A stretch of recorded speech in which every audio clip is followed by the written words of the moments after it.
Good morning, YouTube. How you doing? This is LA Prepper here, and we are going to um, talk about some hot topics today. I'm going to separate some things I've been seeing recently into a couple different videos. Just subscribed to a new prepper channel, Viking Preparedness. This guy seems pretty cool. I guess he was in the military for a while. Kind of one of those guys that, even though they're not 20 years old, they kind of look like they were 20, and then you like age progress them forward because they're like 50 years old in the shape that they were when they were 20. So it's like they started going to the gym at 18 and they never stopped. Like no matter. But joking aside, he holds himself like a guy that doesn't mess around. And that's good because he's a patriotic American, and we need strong, honest, country-loving men to make this country better. So, Mr. and Mrs. I guess it's mostly Mr. these days. Mr. Take a Knee. If you don't know what I'm talking about people kneeling during the anthem in response to their perceived idea that they're being edgy, they're being politically active. And let's get something clear right here. How does LA Prepper feel about political action? I have mixed feelings about it, but generally, as an American, and when I say mixed feelings, I mean regarding its efficacy. But regarding taking political action, as long as it's legal, doesn't harm anyone else, you're not breaking any state or federal laws, I think generally speaking, it's the right of every American to try to build the country that they want. Um, so, do we want a country where law enforcement treats all their citizens with respect? Of course we do. We absolutely do. I would hope that the conversation about taking a knee is never dumbed down to that level of, don't you support political action and don't you support free speech and that really, really, tweedledee, tweedledum type debate stuff. So I support political action. Let's put that on the side so we can keep talking about this. Do I think taking a knee is significant political action? No. I really don't. I think it is absolutely ridiculous. Now, let's compare taking a knee to another sort of physical activity that an athlete performed. Oh man, I can't even remember. Not good on my history. Okay, 1968. In 1968, there were a couple Olympians, and they, whatever medal that they won, when they were on the podium, they held up their fists in what was labeled as a Black Power salute. Black Panther type thing. The civil rights movement was going on. So those athletes were making a statement. Black people need whatever statement they were making towards Black Power. I would take it as something of unity. Black people stay strong, fight for a better life and equal rights.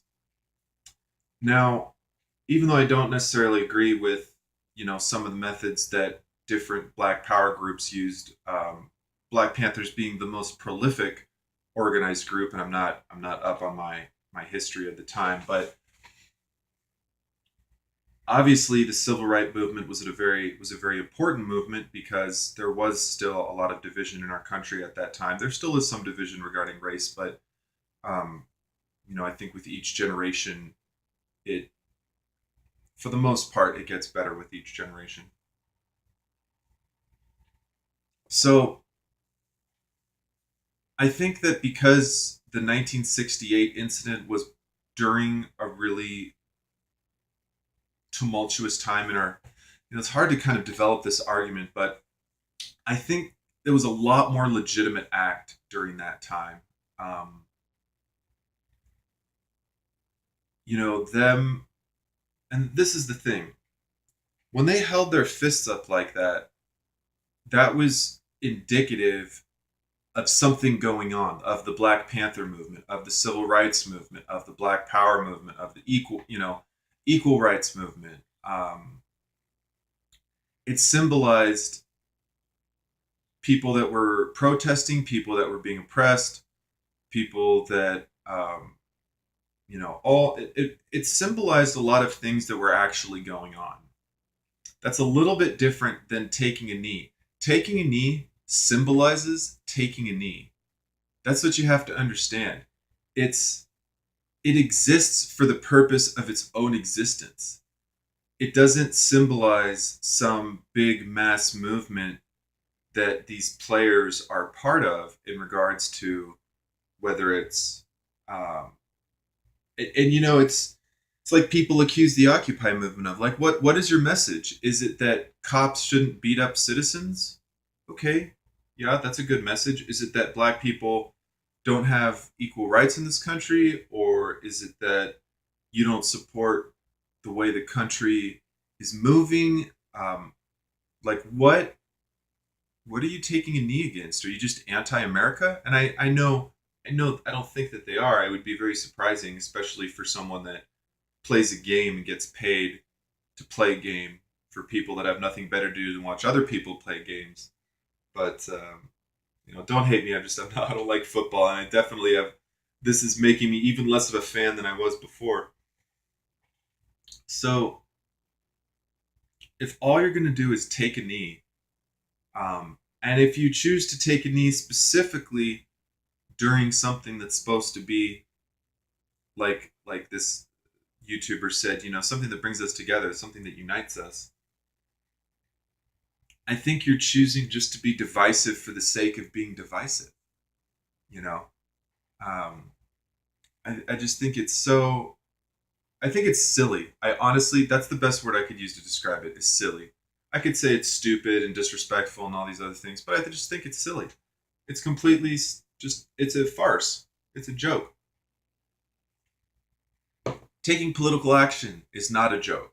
Having a problem with authoritarianism in law enforcement, or the militarization of law enforcement, those aren't jokes. Having strong feelings about the way that our country is going, that's not a joke. But you taking a knee during the playing of the national anthem when you're an entertainer, that's a joke. So my challenge to you, if you're watching this video and you disagree with me, and right now you're saying, look at this honky, saltine, cracker ass motherfucker talking about take a knee, and he doesn't respect black people, and he thinks cops are all great, or whatever. I want you to comment or make your own video and tell me how much political activity these players who are taking a knee, what they're doing. Are they speaking to their Congress people? Are they writing letters? Are they forming a PAC? Do they know what PAC means? Like, do they know that PAC stands for Political Action Committee? Like, do they know what a lobbyist is? If you're taking a knee and you don't know what a lobbyist is, you're politicking wrong. If you don't know the names of your state representatives or senators, you're politicking wrong. If you don't know the difference between the House of Representatives and the Senate, you're politicking wrong.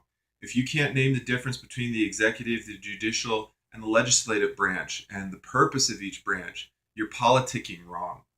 Okay? So if you want to get involved in politics, or if you want to be politically active as a citizen, phenomenal. Even if I don't agree with what you want to do with the country, at least you're being enough of an American, enough of a citizen to say, okay, I'm going to take action. I'm going to be Gandhi. I'm going to be the change that I want to see in the world. And if all you want to do is make more people kneel, like our Viking preparer friend said, you're a slug, you're a loser, you're an idiot. If all you're trying to do is make people kneel, if you think people kneeling is going to make them start writing letters, maybe you got some secret, maybe the kneel is more powerful than I realize. Groupthink is a very powerful thing. There's a reason that people joke about humans being lemmings. And the classic, if your friends jumped off a bridge, would you? And most people say no, but to be honest, there are a lot of people that would. Um, so, so that's my opinion on take a knee. You want to be politically active? Great, do it. Taking a knee doesn't count. I'm not even going to give you, a consolation prize for that. You get the dunce hat for taking a knee. Let me touch briefly on police violence. This I'm going to tell you how someone explained it, and I think it was like a really good sort of explanation. If you look at the whole police force, this person's opinion was that the majority of cops, and this is basically everyone's opinion because it's the truth, majority of cops are good people. They joined the force because they wanted to serve and protect, and they strive every day to serve and protect, and they would and do continue to put themselves in harm's way for the general public. If there's an active shooter, if there's someone getting crazy, even if they're just pulling someone over, um, you might get annoyed when people get pulled over for a stop sign or something like that. But the thing is, people acting crazy, no matter what they're doing, is always a sign, or can very often be a sign of other shit going on. So, yeah, nobody likes getting a stop sign ticket or a speeding ticket or something like that, but people driving crazy could be driving crazy because of other things that maybe we don't want them to be doing. So, most cops it's generally understood that most cops are good cops. So, how do the bad cops get created? Do they go in being bad? Do they get turned bad? And this is where this person that made this video, I wish I knew where I saw it. They were somewhat of a reputable source, not just speaking out of their ass. And their sort of belief was that there might be a small percentage that join the force for the wrong reasons, power tripping, they like guns. I don't know. I don't know what the wrong reasons are for joining the police force. Getting one up on someone. So there is a percentage for that. But I think the really interesting thing is the undecided. Their opinion was that there's a certain percentage, give or take maybe a little bit more, substantially less than the definitely good, but a little bit more than the possibly not great. So maybe 5 to 10%, or something going in for the wrong reasons. If we have, let's say 5%, so 70%, that's 75. You still have 25%, let's call them undecided. Well, let's presume these 25% of cops, even though they're a little bit undecided on sort of, what it is to be a police officer, let's say that they want to be a police officer bad enough that no matter how their career ends up, they're not going to quit. Okay? Say they're not going to quit. They really want to be a cop. More than anything, they want to be a cop. They want to be a border patrol person. They want to be, DHS or whatever it is in law enforcement. There's more than just local law enforcement. The person that made this video made the point that undecided portion essentially gets molded into whatever the culture is at the precinct that they end up with. So, or they end up at. So if they get into a group of a bunch of patriotic, constitution-loving law enforcement people that, that understand that you gotta use the appropriate amount of force and you can't just go, beating people, stomping on people, and doing crazy stuff, that's what they're going to turn into is, more of the nonviolent, unless it's absolutely necessary type officer. Conversely, if they go into an environment that perhaps is a little more taxing, like maybe they get thrown into downtown Chicago precinct something, And maybe for whatever reason, the downtown Chicago LEOs, and I really don't know them from any other group, but I sort of making the assumption that maybe if you're downtown in like a rough city like Detroit or Chicago or something like that, that maybe you're a little more hardened because you see more, just you see crazy shit more often. So they might get hardened to be a little more of the kind of power trip, a little more violence is better um, kind of officers. So if you have a problem with police violence, you have to understand that it's a result of police culture. It's not just one or two bad apples. It's that in some cases, it's the violence is taken to an extreme. Um, for whatever reason, I think one of the big challenges that officers have is that they're trying to protect themselves, and when the really tricky part is that because they have firearms on them and because they sort of have this very strict way that they're trying to control the situation, and with good reason, because non-compliance can be a very dangerous thing. They have this, if my life is in danger, I'm authorized to take the life of another kind of mentality. They're not always grabbing for their tasers. Now, absolutely, law enforcement need to protect themselves. I'm not in law enforcement. I don't have a lot of friends in law enforcement, so for me to talk about how I feel about the steps that a cop or a police officer takes for their own self defense is not really appropriate. But I think it's pretty well understood that the general way that police officers and law enforcement kind of deal with a threat to their own life is by threatening the other individual's life in a very lethal and effective way. So that's my thought on police violence. I know it does exist. I think it's absolutely minority. If you want to change it,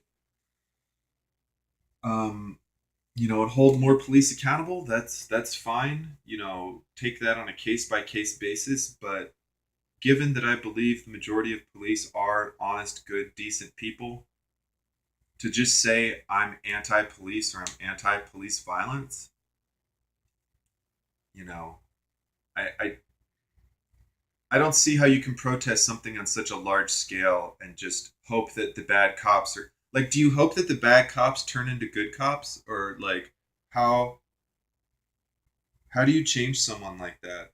I guess you could try to get internal affairs involved and try to get more prison time for police officers that are beating up people or something. But I mean, if you want to see good police officers, join the police force and be a good police officer. You know, that's honestly, it's probably the most effective thing you could do if you're looking to change law enforcement in your local area. Join the force, sign and serve. Sign and serve and be a role model for others. That's how you make the world a better place. Antifa, anti-fascists. Oh my gosh, these guys are scum. Okay, I'm against fascism too, but I don't need to go beat up some Americans to prove it. So I just, I can't even laugh about them because they're terrible. They're not terrible because they're against fascism. They're terrible because of what they're doing for it. And let me explain real briefly why. I'm going to read to you from Wikipedia what the definition of fascism is, in case you're not familiar with it. It's a big word. Fascism is a form of radical authoritarian nationalism characterized by dictatorial power, forcible suppression of opposition, control of industry and commerce. Came to prominence in the early 20th century in Europe. Let's back up a little bit. Radical. It's a form of radical. Radical means, way out of the normal. Authoritarian means having a very strong controlling force, typically a dictator. Nationalism, or even if they call him a president or they call him, the minister, whatever they call him, he's basically one individual through his minions in charge. It's not an oligarchy. It's not, maybe it's a monarchy or something, but typically just a guy or a woman, mostly men in the past, in charge. Radical authoritarian nationalism, so very strong feelings about country, characterized by dictatorial power, like I said. Now, this next part's really important. Forcible suppression. Forcible suppression of opposition. I'm going to say that again. Forcible suppression of opposition. That means when somebody says something that you don't like, you beat them up, lock them up, get them to stop talking, exile them. Maybe the government offs them. Okay, now using violence or force to suppress the opposition. Where have we seen that recently? Where have we seen individuals try to suppress other individuals through force? At the protests, at these Antifa gatherings, because these anti-fascists, as they call themselves, are using very fascist tactics. I find that hugely ironic. I don't know if they find it ironic. They kind of look at fascism. They're taking half of it. They're saying, I guess they're accusing America of being fascist, or people at the protests of being fascist, or Constitution lovers as being fascists, or nationalists as being fascists. I can love my country and not want a dictator as a leader. I can love my country and not want my country to forcibly suppress opposition. I don't think Antifa should be forcibly suppressed. If they're peaceably assembling, if they start grabbing bats and throwing trash cans at people, they need to be arrested for disorderly conduct. Not because they're the opposition. Hey, you wanna talk about what you think about this country and where it should go? That's fine. That's your right as an American. You can express your opinion about anything you want. Okay?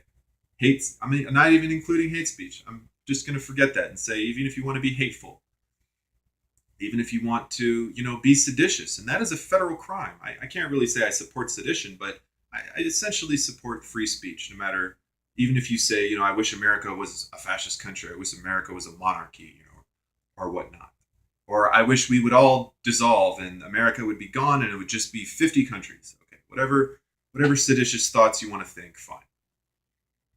But when you want to use force to suppress what other people think, um, you're acting like a fascist. So I'm going to leave Antifa stuff at that. You want to act like a fascist while calling other people fascists? That's kind of like being racist while calling other people racist, or having privilege while calling other people recipients of privilege. It's very this land of Orwellian doublespeak that we live in. The cognitive dissonance is enough to break your mind.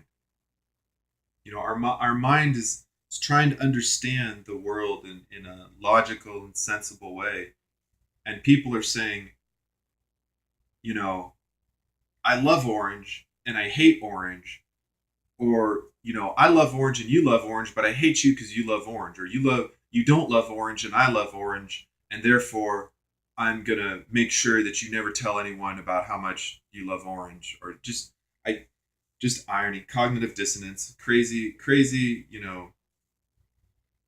backwards people saying one thing while being the same thing. You can't understand it. The flag. What do I think about the flag? I'm gonna be honest with you. Okay, I think we have one of the most just perfect, beautiful flags. A lot of other countries have nice symbols and emblems, and there are some other countries' flags that I like. But I think for what our flag stands for, hopefully you know that the 13 stripes stand for the colonies and the 50 stars stand for the states. You probably know that. And when you think about that, it shows where we started and where we are now, all together. So if you want to kneel for the flag or kneel for the anthem, I think I talked about that enough. Military service, yeah, I respect people that served in the military, and I guess there's that missing in action POW poster with the soldier, kneeling for the lost or possibly forgotten soldiers. I guess kneeling, has had kind of meaning in the military for a while in that sense. So, like I've seen recent shirts, we stand for the anthem, or we stand for the flag, we kneel for the fallen. I respect people that serve in the military. If you serve in the military, thank you. Thank you for your service.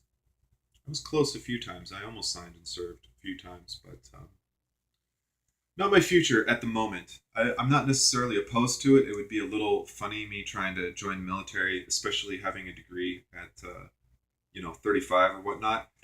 I'm not even aged out yet. I haven't completely ruled it out, but it would be nice to go into officer training school. Going in enlisted, I don't think I can be that broke. I love my country, but they pay enlisted people such freaking garbage that even if I came in as an E2 or E3, because of a degree or an Eagle Scout or whatever, maybe E2 tops. I don't know if you could come in as an E3, but maybe you have some special skills. But anyways, yeah, people that served in the military and do serve in the military, they give us that right to live in a country where we do have the freedom of speech. There are other countries where journalists and people that go against the way that the government is going are silenced. Feel free to look it up on your own. I'm not gonna name names, but there is free speech being oppressed today, yesterday, tomorrow, even in this country, but much much worse in other countries. If you think arresting a few Antifa protesters is suppressing, or even constitutionalists, or arresting a few protesters in general is limiting free speech, you're not clear on the concept. Okay, when you get out of jail a week later, or a couple days, or a couple hours later, and you go on, and you're on Facebook and you're blogging or whatever, your free speech has not really been impinged. It's been delayed, but delaying free speech is not the same thing as like stamping out free speech like a forest fire. So let's be clear. We all have a very, very liberal amount of free speech in this country. There are people that offer their lives to defend it, that have lost their lives, and have offered their lives in the past to defend it. We've been through several wars. No matter how you feel about war, essentially each war was fought largely to maintain our way of life. I suppose you could argue a little bit on the like the Mexican-Californian War and such. We're trying to grab some land, which is sometimes what people do in war. But the Civil War, the South was fighting for their way of life, the North was fighting for their way of life. Revolutionary War, War of 1812, Spanish American War, I kind of mentioned that. There are a lot of people that died because they felt that this country was worth fighting for, worth living for, worth dying for. Um, Not that it was perfect, not that it had everything figured out, but that generally this country supported everyone, giving everyone an opportunity, or at least the ability to pursue whatever they want. Mostly. Um, I could pursue any degree I want, any job I want, any love interest I want. I could live essentially anywhere in the country that I feel like. I can express whatever opinion I want to. For the most part, I can't threaten people and do things like that. But I can say if I'm pro this, anti this, whatnot. I could make a blog. I could make videos.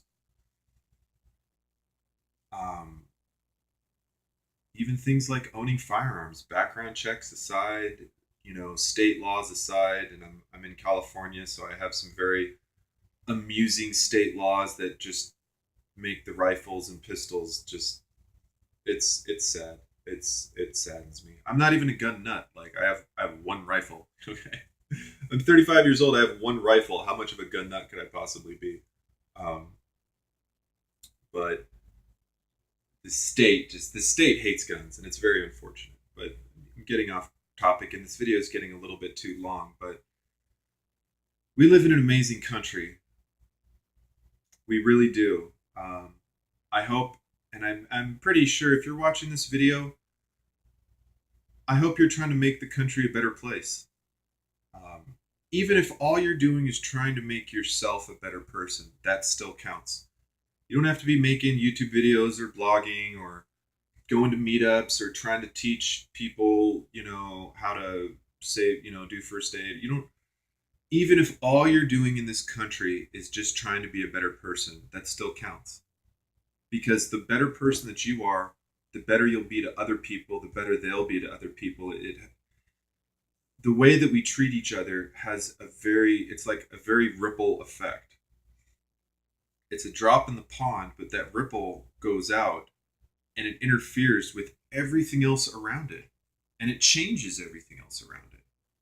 Other ripples still move the way that they do, but that drop, just by nature itself, will have an impact on everything that it interacts with. So what impact do you want to have on the world? Do you want to kneel on a football field? Yeah, I guess football players kneel a lot, so it probably comes naturally to them. Do you want to yell about police being violent? Okay, it's kind of the minority. Most cops aren't like that.